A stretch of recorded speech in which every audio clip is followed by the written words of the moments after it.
Hi, somebody asked me about investing in Saudi Arab. You have to understand the background of Saudi Arab as a country and its economy, the basics. I'm not going to give you in details. You can study it yourself. Uh, if you go in the past, Saudi was a major hub for religious pilgrimage and all this stuff. But with the passage of time, once they found oil reserves, it got diversified. Well, it didn't diversify. The whole focus went into the oil market, and after that, Saudi adopted itself as a major oil player in the world. One of the important things in this was Public Investment Fund, which was founded in 1970s, but not many people knew about it until recently.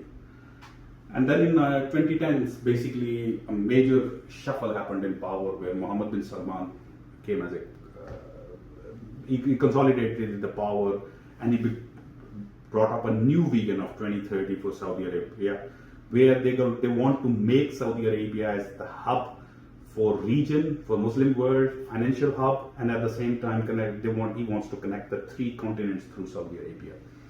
So he started working on that vision, and then suddenly Public Investment Fund, which is the sovereign fund of Saudi Arabia, become very active. At the moment, they are just under $1 trillion of investments they did in the past few years or past decade, and they've been diversified. Like 60% of that investment is in Saudi, and 40% are abroad.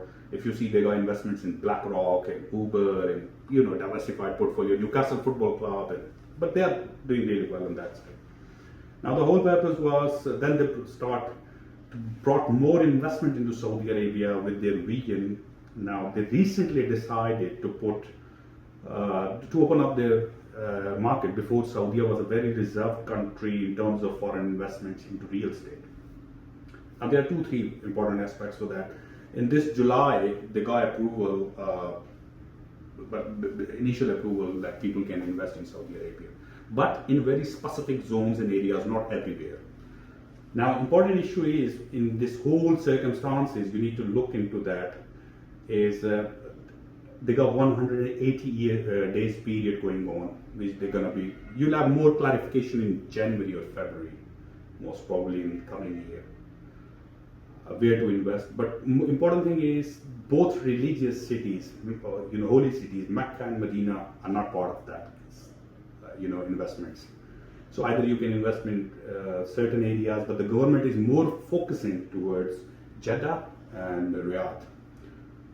So, shall we invest in Saudi Arabia at the moment? I think we should wait for a few months. Let's get more clearer about the investment models, about areas, about zoning. And once you got those kind of information, then I think you'll be in a better shape to make a judgment. Problem is, everybody wants to be the first mover. But sometimes remember, first movers are at a very serious disadvantage. So just wait, relax a few months, and reanalyze. Somebody asked me this question, and I said I'll be able to answer it more clearly in January or February. At the moment, yes, it looks very good with their vision, with their current working, it looks amazing. But you'll get a very clear answer in coming few months. Thank you.